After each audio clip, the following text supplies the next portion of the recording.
Hi, everyone. I'm looking at the picture of myself there, and that is actually what I look like. That picture was taken last week. I know sometimes you see a dear Abby, and it would look like you would think she was 50 when she was 90.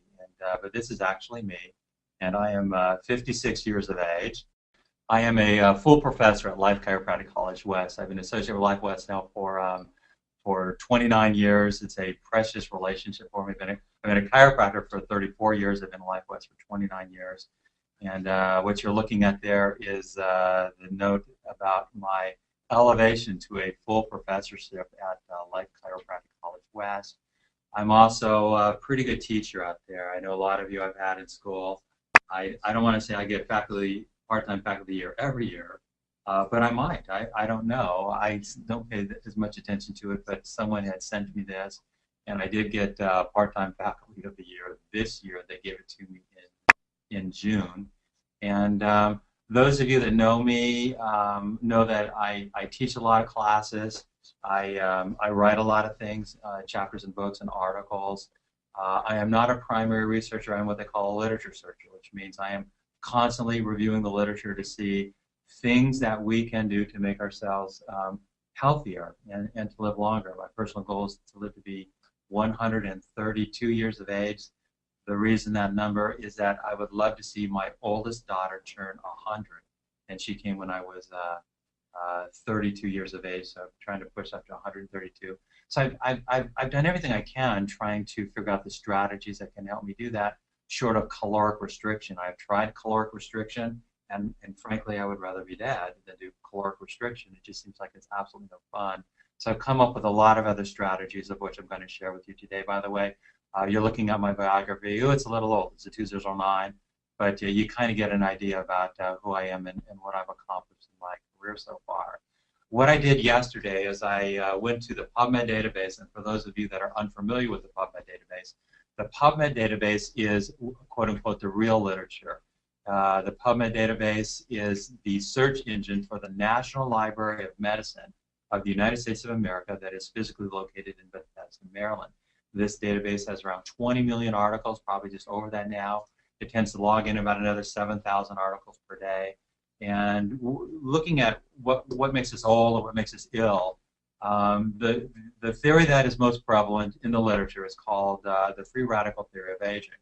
And that you can search it very easily by just going to the PubMed database and typing in reactive oxygen species, which I did yesterday. By the way, the call letters, if any of you want to do this on your own, is www.pubmed, which is PUBMED.gov.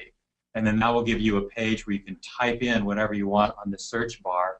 Last night I typed in reactive oxygen species, and just take a look. There's 113,166 articles that will be pulled up by typing in those keywords as of last night. I also typed in the words on a product that I'm going to talk about today. It's called Protandim. If you go to the PubMed database and you type in Protandim, there are 8 articles that have been published so far.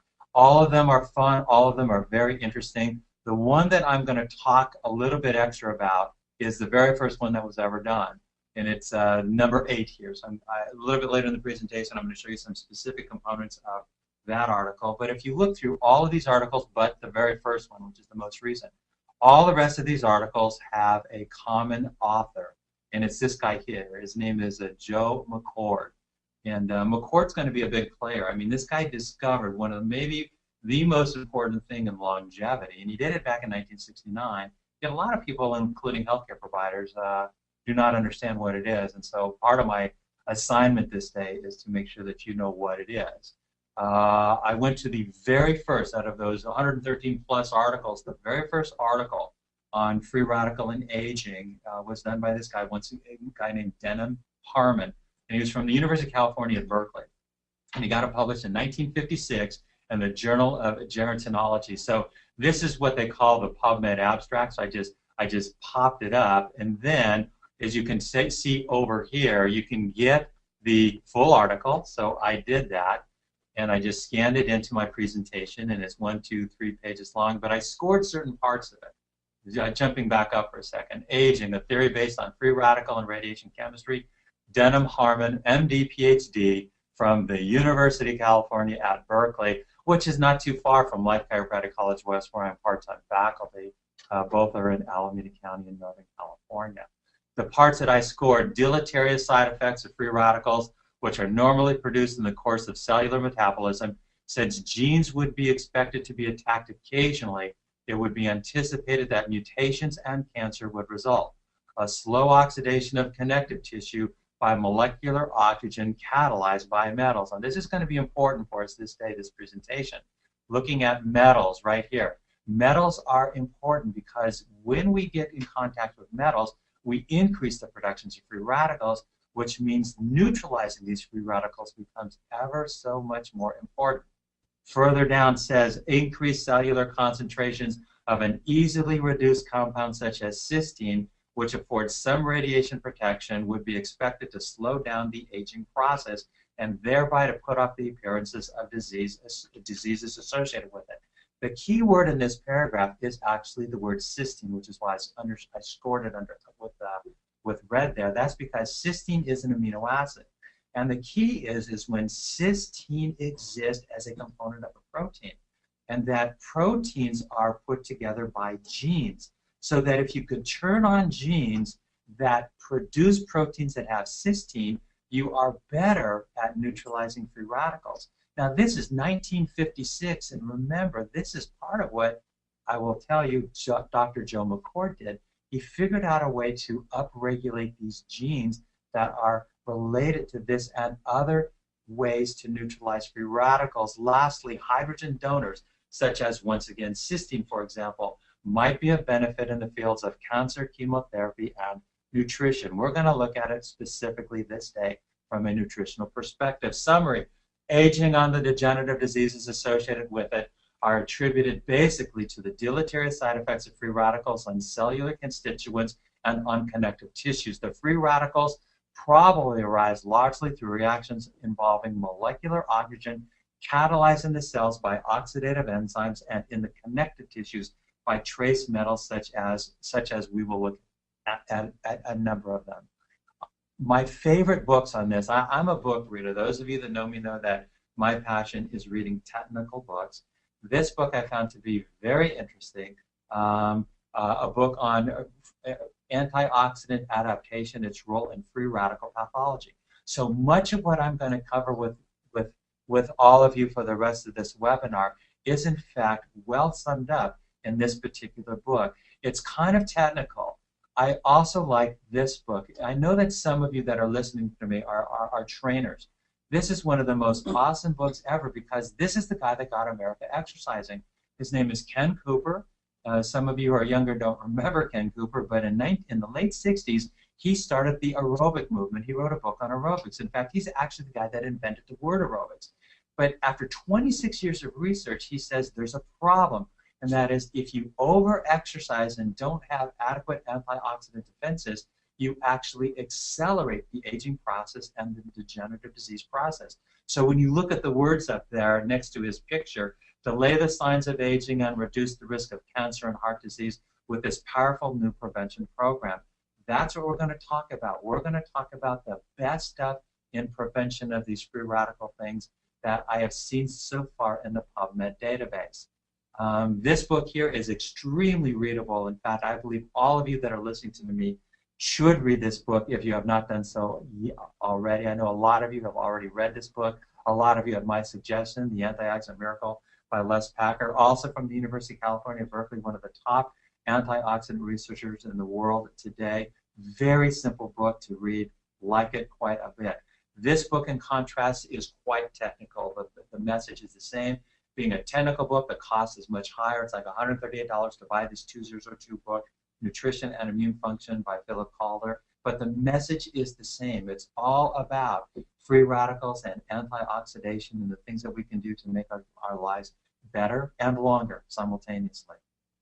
This is the best book, in my view, that has ever been written in world history in terms of health. And it's written by a recently retired neurosurgeon from Jackson, Mississippi. His name is Russell Blaylock. It's titled Health and Nutrition Secrets That Can Save Your Life. For those of you who desire to be the best, for those of you that have listened to me in actual seminars before, know how highly I think of this guy and this book. I think it's the book that all of us should know about, particularly because it's right on topic for what we're doing today. Specifically, if you look at the very first chapter of the book, do all degenerative changes have a common cause? You see the number 1 there. This is how the book begins. Do all degenerative changes have a common cause? Well, they do. It says, if you look what I scored in red, our cells are producing destructive particles called free radicals, and that over a lifetime, these free radicals chip away at our cells. We call this process aging. Oxygen is a powerful destroyer of life. Few of us are aware that this same life-giving oxygen is slowly killing us and making us sick. The reason is oxygen becomes a free radical as a component of just normal breathing. So when you exercise more, you breathe more. When you breathe more, you make more free radicals. And it is even more critical for people that are exercising to take these concepts seriously. We have to neutralize these free radicals if we want to avoid degenerative changes, if we want to slow down the aging process, etc. Dr. Blaylock further says that when the free radical reaction begins, it is these fatty acids that are damaged. This is important. The reason I scored this is because some of the best ways that they assess if an approach to health is reducing the free radical damage, they are looking at the free radical damage that is done to the fatty acids. When they are damaged, it is measurable. So that tells us just how much damage is happening in our bodies, and consequently, if we're doing something to stop that damage, it is also measurable. Free radical damage to these membranes severely affects cellular function, and it does. The organ of perception for the cell is the membrane. The brains of the cell is the membrane. The key to cell physiology is the membrane. The membrane is made out of these fats. When these fats are damaged by free radicals, that's when the cell starts to become dysfunctional. And when the cells are dysfunctional, the person that owns those cells become dysfunctional. Yet there are solutions, and that's what I'm going to get to. Fats are nothing but a bunch of carbons that are strung together. So what I did here in this slide is I strung together 4 carbons. The free radicals primarily damage what is called the carbon-to-carbon double bond. So I put the carbon-to-carbon double bond right in the middle of the slide. That's the equal sign. That's where the free radicals will attack. And when they attack that, they damage that fat, and then you're in trouble. By the way, when they damage that fat, they call it lipid peroxide. And lipid peroxides are very deleterious to human health and physiology, and yet you can measure them. There's a number of ways to measure them. I will show you probably the best accepted way to measure them as I continue down this presentation. The origins of free radicals, metabolism, that just means breathing, inflammation, stress, environmental toxins. I'm going to talk primarily about those 4 guys as we continue down this presentation. I'm also a very big fan of this book by Dr. David Perlmutter. He is a neurologist living in Naples, Florida. He's written a number of books on the topic. I think that he's way smart. I advocate all of his books. My favorite book, at least for my family, since I have 2 daughters, is that he did a book a few years ago that claims that you can raise your children's IQs 30 points by the time they go to kindergarten if, in fact, you can appropriately reduce the consequences of toxins and the free radicals that they generate. In fact, Dr. Perlmutter, in his book, The Better Brain Book, which came out in 2004, in this book he defines what makes a toxin toxic. What makes a toxin toxic, in chapter 8 of this book, you can see what I scored in red there. What makes toxins toxic is the fact that they rev up free radical production and promote inflammation. Now, you've got to get the point. This is the point. If we live in an environment that has lots of toxins, we get lots of free radicals. The more toxin the environment, the more free radicals we get. The more free radicals we get, the more critical it is that we neutralize them before they do damage to cellular physiology. And then you take a look at this. And this should take everyone on this webinar's breath away. Referencing time, May 24, 2010, you can see the date there in the bottom right.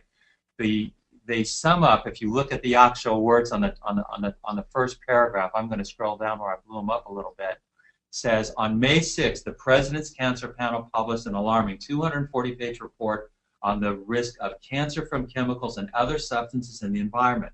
The true burden of environmentally induced cancer has been grossly underestimated, the report's authors conclude. The American people, even before they are born, are bombarded continuously with these dangerous exposures. The point of all this is that all of these chemicals are toxins. Toxins damage the DNA. The DNA damage is then linked to cancer. Even the President's Cancer Panel is agreeing to this, coming out in 2010. May 6th of 2010 is when this was in fact released. The point of it is we have so many environmental toxins now that we're getting so many free radicals that a strategy to neutralize these things before we damage our physiology is critical. It's never been more critical than this time in our history. In fact, if you look at the President's Cancer Panel's recommendations, they're stunning.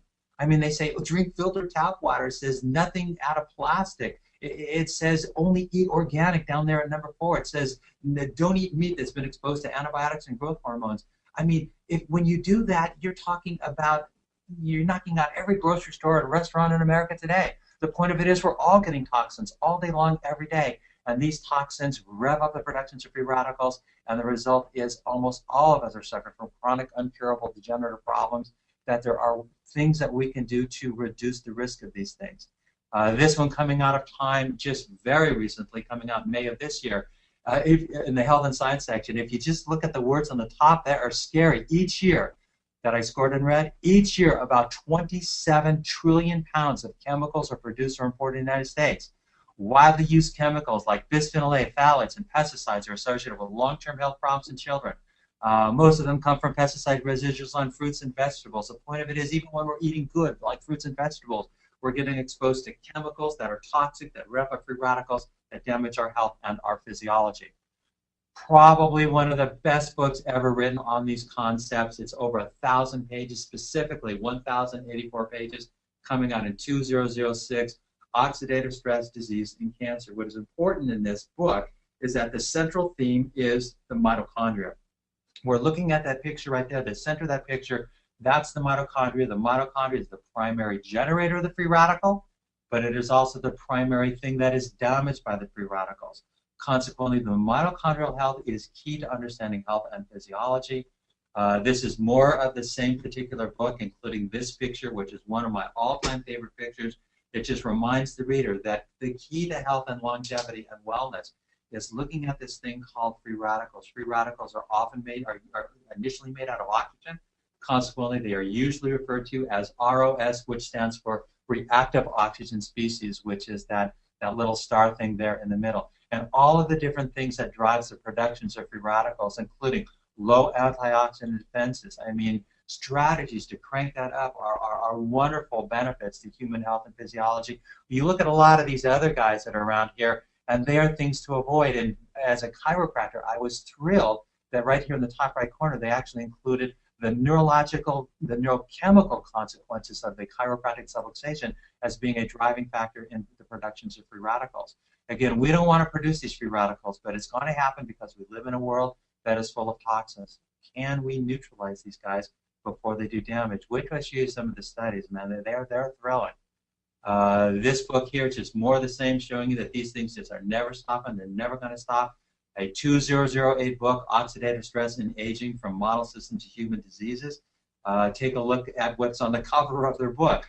Aging, a Theory Based on Free Radical and Radiation Chemistry by Denham Harmon, which we had earlier in this presentation. This book here, Mitochondrial Medicine, also coming out in 2008. These are expensive medical texts. It costs a couple $100 to buy. Those of you that have seen me on the road doing my classes know that I go over facets of these books that I think are appropriate to the class, but they're fascinating to know because once you do this, you get a unique perspective on health, disease, and degeneration, and the things that are necessary in order to change the tide, in order to change what's going on, in order to help people who desire to live healthily to 132 actually have that potential. That, once again, is my personal goal. All of these guys are talking about the mitochondria. Remember, the mitochondria is the organelle within our cells that makes us energy. It gives us the energy to be 98.6 degrees Fahrenheit and to move our muscles and to talk and to listen and all of these things. It's based upon this energy. But the problem is, as we make this energy, we also make free radicals. And these free radicals are probably the key to health and longevity and to aging and to degeneration. So if we can figure out how to get more energy and less free radicals, that's going to be a component of the desired effect. This is another book, this one coming out even more recently. This is a 2011 book. Dr. Lauren Klum is the second author there if you look at it. And I know her. She is the the daughter of the former president of Life Chiropractic College West, Dr. Jerry Clemwell, who I think the world of, and I know his daughter quite well, and I see her around, and I acknowledge her as being a very smart person who I always want to claim that I have some influence on the students that I've had that go on to make their own way and do things like this, because this is sort of the message that I share at the college. The bottom lines are here. Antioxidants. Now, most everybody knows what an antioxidant is, but a lot of times there is some confusion, and that confusion is actually the main theme of this webinar. Exogenous antioxidants are antioxidants that almost everybody knows about. Exogenous antioxidants are ones that your body cannot make. They must come from your diet, like vitamin C and vitamin E. Our bodies can't make these things. They have to be in our diets. And there's literally hundreds and thousands of more that typically go into our bodies by the consumptions of fruits and vegetables. And these guys are excellent at neutralizing free radicals that live in our blood vessels and other tissues. However, there is another group of antioxidants, and it's called the endogenous antioxidants. Endogenous antioxidants are not part of our diets. They are made by our DNA. There are many of them, but the main three guys are called superoxide dismutase, catalase, and glutathione peroxidase. These are the main three endogenous antioxidants, and these guys are critical. They're now acknowledging these guys are critical. They're different than the exogenous guys, who are critical for neutralizing free radicals in our bloodstream. But the ones in our bloodstream are not as good at neutralizing free radicals that are inside the cell membrane. The ones that are inside the cell membrane are largely, completely dependent upon the endogenous antioxidant array.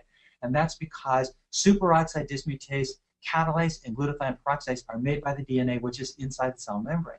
So these are the ones that protect the cell from the inside. And so they're critically important in human physiology. In fact, this reference that I put here that came out in 2006 says endogenous antioxidants have enormous advantage over exogenous antioxidants. The context of that is inside the cell itself. This guy here is an important player in all of this. If you look once again at the prior slide, the first endogenous antioxidant is called superoxide dismutase. I'm going to show you a little bit of its physiology momentarily, but you should know this. This is the guy that discovered it. His name is Joe McCord. And Joe McCord, if you remember when I did the Protandim database search in the National Library of Medicine using PubMed, this guy was a co-author on 7 of the 8 articles that have so far hit the PubMed database. And he discovered superoxide dismutase, and consequently, he is a pioneer in changing the whole way we think about free radicals and antioxidations.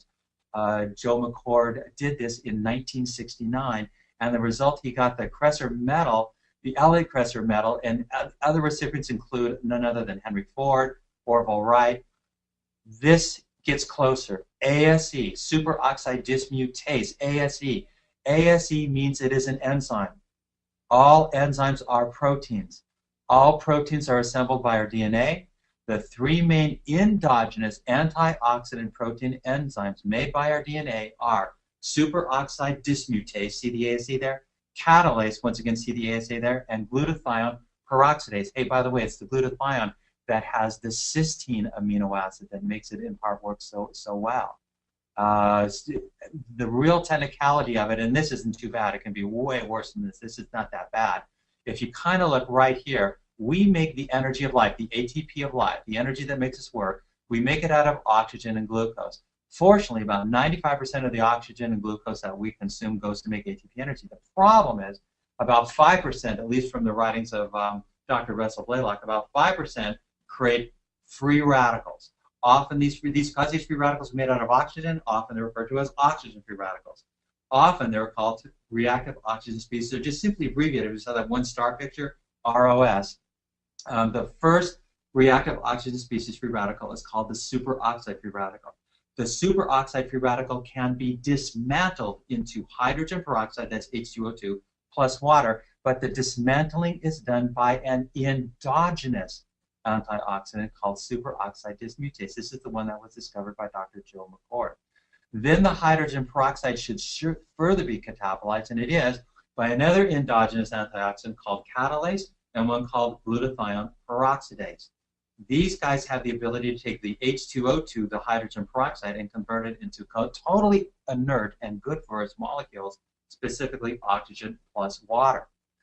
A combination of 5 medicinal plants have been proven to increase the production of the endogenous antioxidant array, upregulating the DNA. These plants are upregulating the DNA production of 5 antioxidants. So I've listed them there for you.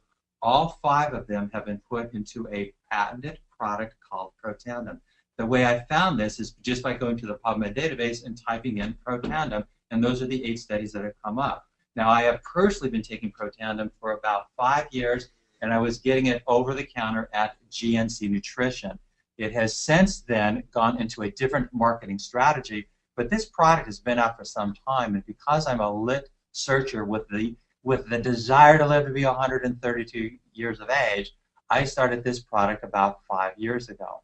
This is my favorite article. Like I say, there's 8. This is the 8th article that we looked at, and it's called Induction of Human Superoxide Dismutase and Catalase in Vivo, means in living people, a fundamental new approach to antioxidant therapy. Again, you look at the last author there, it's Dr. Joe McCord. He's the guy that discovered superoxide dismutase. You can see very clearly there that the product that they're using is Protandim. What they're looking at on live humans, they're assessing lipid peroxidation products, and they give you the words, and they frequently just slang out the word and call it T-bars. And when right away, I mean, within just a few months, they found that the superoxide dismutase had increased by 30% and the catalase by 54%. They have other studies that have come after this. For whatever reason, I don't know. One day I hope to ask Dr. McCord, why did you not assess the glutathione peroxidase? They did not. They talk about it in this article, but they didn't actually assess it. Other studies have, and it went up even greater. There's one study I saw that it went up 300%, which is pretty important. If you look at these words here that I've scored, oxidative stress is now recognized to be associated with more than 200 diseases, as well as the normal aging process. There is strong correlation between T-bars, a marker of lipid peroxidation, and products that reflects oxidative damage to the DNA. So again, they're measuring what's happening to the lipids as a marker of what is happening to our own genetic material, our DNA. So this is the bottom line. In fact, this is my last page with you. Our planet is significantly more toxic today than ever before. I mean, there is just no doubt. If I tell my classes, both undergrad and postgrad, is that in my mind, the biggest difference between chiropractic today and chiropractic of yesteryear is the number of environmental chemical toxins that our patient population is exposed to. Because so many of these toxins are neurotoxins, and we pride ourselves on doctors that treat the nervous system. This is critically important for us as clinical chiropractors. Toxins magnify the productions of free radicals. I mean, this is the work of Perlmutter. It says, our people are living in silent inflammation. Our average omega-6, omega-3 ratio is about 25 to 1. It should be less than 4 to 1. Inflammation also drives the production of free radicals. Free radicals are the ultimate cause of aging and degeneration. This is a winning strategy.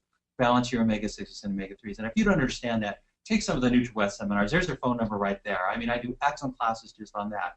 2, avoid toxins. Look at the President's Cancer Panel stuff. Look at their 10 recommendations. Avoid toxins. It's just a no-brainer. Don't put toxins in your body. Ramp up your detoxification protocols. Again, do the NutriWest seminars. I do great classes on this, as well as what is healthy eating. I mean, most people don't have any clue as to what healthy eating is.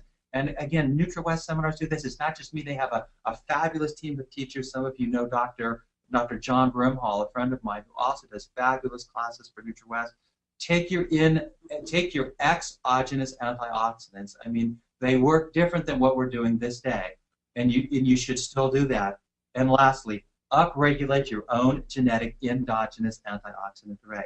This is some of the ways that low-level laser therapy works. If you don't understand that, take an Erconia class. I just did Erconia classes last week in Houston, Texas. Take an Erconia class, and they go over how these products do that. But as far as I can tell, the protocol that has more research behind it than anything else, it's taking this product called Protandim. So as far as I can tell, all of us should be doing all of these every day, and a lot of us are, but we have missed this upregulation of the endogenous antioxidant array on a daily basis through taking a really simple combination of 5 medicinal plants that they put together called Protandim.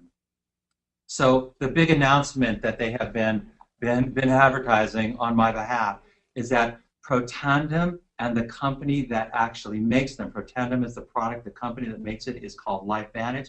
They have approached me and they have asked me to initiate a partnership with them, and I have done so. I have a specific goal, and that specific goal is that I want to be on their scientific advisory board. So hopefully with the help of a lot of you guys, I'm going to make that goal. I want to be on that advisory board because I want them to understand a chiropractic perspective and how this is important to chiropractic. I have personally met with the operating officers of this company. I have digested all of the published studies on the topic. I have reviewed all of the projects that are in progress that will hit the PubMed database in the next year or so. There's actually 19 projects that are in progress right now. I have personally talked to Dr. Joe McCord, the guy that discovered superoxide dismutase. I had an opportunity to ask him anything I want, and I asked him everything I could think of. Remember, again, he's the guy that discovered superoxide dismutase in 1969. In fact, interestingly, when they measure superoxide dismutase, they measure it in McCord units as a consequence of the man that discovered it.